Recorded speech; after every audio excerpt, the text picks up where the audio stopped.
धन्यवाद बच्चों। मैं हूं आपकी हिंदी की अध्यापिका और आज हम पढ़ेंगे पाठ 13 कौन श्रेष्ठ है। तो बच्चों इस पाठ में बताया गया है कि कोई भी अपने आप को छोटा नहीं समझना चाहिए। इस पाठ में आम और नीम के बीच में कुछ बातें चल रही हैं। दोनों अपने आप को बहुत से श्रेष्ठ बता रहे हैं कि मैं बड़ा हूँ, कि मैं लोगों को मीठे फल देता हूँ। इसलिए आम कह रहा है मैं ही फायदेमंद हूँ, मैं ही बड़ा हूँ। तो चलिए आइए जानते हैं पाठ के माध्यम से कि दोनों के बीच में क्या बातें चल रही हैं। पाठ 13 कौन श्रेष्ठ है। प्रस्तुत नाटक के माध्यम से लेखक ने बताया है कि हमें किसी को भी अपने से छोटा नहीं समझना चाहिए और न ही खुद पर घमंड करना चाहिए। ईश्वर ने सभी प्राणियों को कोई ना कोई विशेष गुण अवश्य दिया है। आइए पढ़कर जाने कि नीम और आम के बीच क्या बातें हो रही हैं। आम भी मीठे मीठे फल देता है बच्चों और नीम भी बहुत जरूरी होती है हमारे लिए। तो चलिए आइए पढ़ते हैं। कक्षा में शिक्षक और सब बच्चे हैं। कुछ बच्चे एक नाटक कर रहे हैं। कुछ बच्चे क्या है, कुछ नाटक कर रहे हैं, कुछ बने हुए हैं। एक आम बना हुआ है, एक नीम बना हुआ है। एक लड़का नीम का वृक्ष बना है और दूसरा आम का वृक्ष।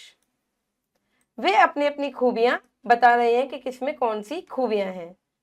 शिक्षक और बाकी सब बच्चे उनकी बातें ध्यान से सुन रहे हैं। आप चित्र में भी देख रहे हैं कि एक जगह ये आम का वृक्ष बना हुआ है, आम का पेड़ बना हुआ है और ये नीम का पेड़ बना हुआ है।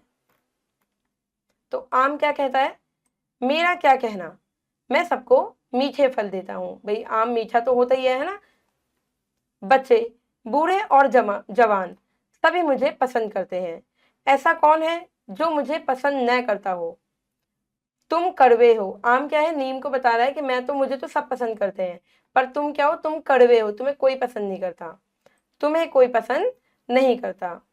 अब इस पर नीम क्या कहता है, नीम कहता है लेकिन जब तुम्हारे सड़े गले फल खाकर लोग बीमार पड़ते हैं तो मेरी निबोली उन्हें ठीक कर देती है। कि तुम्हें खाकर जब लोग बीमार पड़ते हैं तो मेरी ही निबोली होती है जो लोगों को ठीक कर देती है। अब इस पर आम कहता है तुम्हारी निबोली कड़वी होती है। भाई नीम कड़वा तो होता ही है, उसे खाना कोई पसंद नहीं करता, उसमें गूदा कम और गुठली अधिक होती है। तो नीम इस पर कहता है अरे बावले, उस गुठली की खली से अच्छी खाद बनती है। क्या बनती है, अच्छी खाद बनती है, जिसे खेतों में डाला जाता है। इससे खेतों की फसल लहरा उठती है। नीम के बहुत सारे फायदे भी होते हैं बच्चों। अब आम इस पर कहता है तो क्या हुआ, होती तो कड़वी ही है। नीम आप खा नहीं सकते क्योंकि कड़वा होता है, पर उसके फायदे बहुत से होते हैं। इसके सिवा हम किस काम की है, इसके सिवा वह किस काम की है, होती तो कड़वी ही है। तो नीम कहता है भाई उस कड़वी गुठली से तेल निकलता है। जो नीम की गुठली होती है ना, उससे क्या निकलता है, तेल निकाला जाता है, जिससे साबुन बनता है। और साबुन, नीम का साबुन सब यूज करते हैं। मुझसे बने साबुन से नहाने से त्वचा के कई रोग ठीक हो जाते हैं। मेरे तेल से कई दवाइयां भी बनती हैं। क्या बनती है, बहुत सारी दवाइयां बनती हैं नीम से। अब आम इस पर कहता है तुम्हारा तेल कितना कड़वा और बदबूदार होता है। आम अपने आप को ही श्रेष्ठ बता रहा है कि मैं तो मीठा फल देता हूँ, तुम कड़वे हो, तुम्हारी कोई वैल्यू नहीं है ना। तो मुझे देखो, आम कहता है मुझे देखो, मुझसे लोग तरह तरह के अचार, मुरब्बे, चटनियां बनाते हैं और उन्हें खुश होकर चाव से खाते हैं। और सब खाते भी हैं, आम का इंतजार होता है, सब बच्चे बूढ़े अच्छे से शौक से खाते हैं। बच्चे तो मुझे कच्चा ही खा जाते हैं।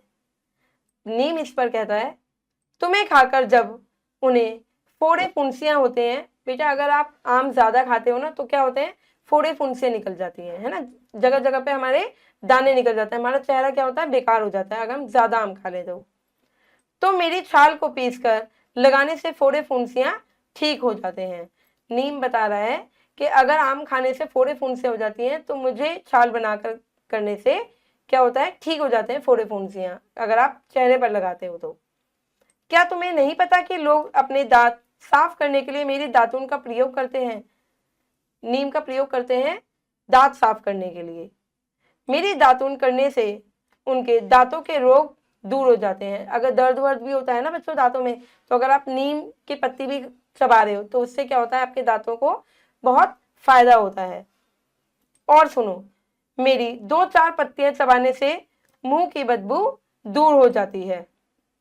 मुझे छूकर जाने वाली हवा आसपास के वातावरण को शुद्ध करती है। नीम क्या करती है, आपकी जो वायु होती है, जो पवन होती है, हवा चलती है, उसको क्या करती है, शुद्ध कर देती है, जो दूषित हवा चलती है। तो आम इस पर कहता है, इसमें अनोखा क्या है भाई, अलग क्या है इसमें, सभी पेड़ अपने आसपास के वातावरण को शुद्ध करते हैं, तुम में ऐसी क्या बात है। मेरी लकड़ी जलाने से न जाने कितने सामान बनने के काम आती है। आम कहता है भाई, आम की पत्तियां किस किस के काम आती हैं, बहुत सारी चीजों के काम आती है ना। मेरे पत्ते पूजन के काम आते हैं, आम की लकड़ियां मंगाई जाती हैं तो पूजन के काम भी आती हैं। तो नीम इस पर कहता है, मेरी भी लकड़ी बहुत उपयोगी है, कि अगर तुम्हारी लकड़ी उपयोगी है तो मेरी भी है। मेरी तो पत्तियां भी बड़े काम की है। नीम कहती है मेरी पत्तियां भी बहुत काम की है, जैसे कि दातुन करने में। उन्हें जलाने से मच्छर मर जाते हैं। अगर आपके घर में मच्छर बहुत आते हैं ना, तो आप क्या कर सकते हो, आप नीम की लकड़ियां जला सकते हो, जिससे क्या होता है, मच्छर नहीं आते हैं और मलेरिया रोग जो होता है नहीं फैलता है। सर्दी बीत जाने पर जब ठंड चली जाती है, लोग जब गर्म कपड़ों को उठाकर रखते हैं तो उनके बीच मेरी पत्तियां रख देते हैं, ताकि क्या होए, खराब न होए कपड़े। इससे कपड़े सुरक्षित रहते हैं और मेरी पत्तियां अनाज को भी कीड़ों से बचाती है। तो बच्चों, आपको पता चला कि नीम भी बहुत फायदेमंद होती है। तो इस पर आम कहता है, यह तो तुम ठीक कह रहे हो, सच में तुम्हारे फल, फूल, पत्तियां, छाल और लकड़ी सभी बहुत काम के हैं। आम मान जाता है बाद में कि हाँ, उपयोगी तो है। तो नीम इस पर कहता है, भाई तुम भी उतने ही उपयोगी हो। तुम अवसरों पर तुम्हारी पत्तियां ही प्रयोग में लाई जाती है, मतलब कि प्रयोग की जाती है ना। हवन होता है, उसमें भाई लकड़ी मंगाई जाती है आम की। हवन में तुम्हारी लकड़ी ही उपयोग होती है। तुम्हारे रस से कई चीजें बनाई जाती हैं, फ्रूटी वगैरह बनती है, शेक बन जाते हैं, तो बहुत सारे रस से इससे काम होते हैं। तो आम कहता है, हाँ ये तो है, लेकिन तुम कड़वे होते हुए भी बहुत काम के हो तो तुम कड़वे, पर काफी सारी चीजें क्या है, ठीक कर देते हो। मैं तो अभी तक अपने को ही सब कुछ समझ रहा था, मुझे घमंड नहीं करना चाहिए था। आम को बहुत घमंड था अपने ऊपर, तो आम कह रहा है कि मुझे घमंड नहीं करना चाहिए था, तुम तो बहुत उपयोगी हो। नीम इस पर कहता है, घमंड तो किसी को भी नहीं करना चाहिए। भगवान ने संसार में जितने भी पेड़ पौधे बनाए हैं, उन सभी में कोई ना कोई विशेष गुण अवश्य है।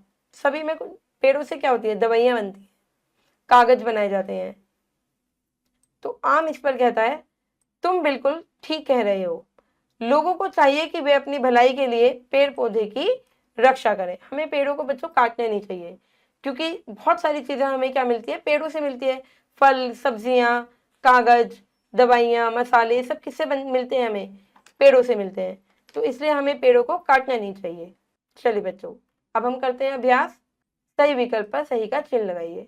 डैश की पत्तियां अनाज को भी कीड़ों से बचाती हैं, किसकी, नीम की पत्तियां। और यहाँ पे आप लिख भी सकते हैं, ये देखिए आप लिख दीजिए यहाँ पे। हवन में डैश की लकड़ी ही प्रयोग की जाती है, किसकी, आम की। यहाँ पे आप लिख दीजिए। डैश ने कहा कि घमंड तो किसी को भी नहीं करना चाहिए। किसने कहा था कि घमंड किसी को नहीं करना चाहिए, नीम ने कहा था। चलिए बच्चों, आगे बढ़ते हैं, करते हैं उचित शब्द लिखकर रिक्त स्थानों की पूर्ति कीजिए। डैश सबको मीठे फल देता हूं, कौन, मैं सबको मीठे फल देता हूं। तुम्हारी डैश कड़वी होती है, तुम्हारी निबोरी कड़वी होती है, निबोरी। बच्चे तो मुझे डैश ही खा जाते हैं, कैसे खा जाते हैं, कच्चा ही खा जाते हैं। मेरी डैश जलाने और न जाने कितने सामान बनाने के काम आती है, मेरी लकड़ी।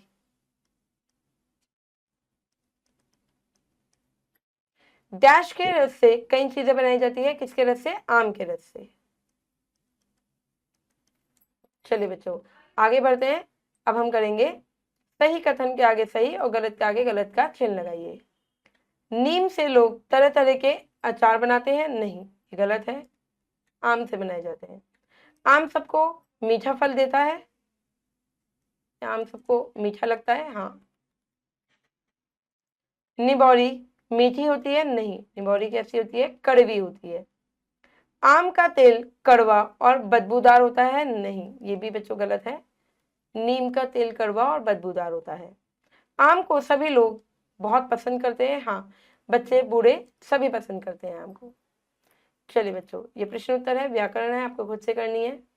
आशा करती हूँ ये पाठ आपको समझ में आया होगा। अब मैं मिलूंगी आपसे अगली कक्षा में। धन्यवाद।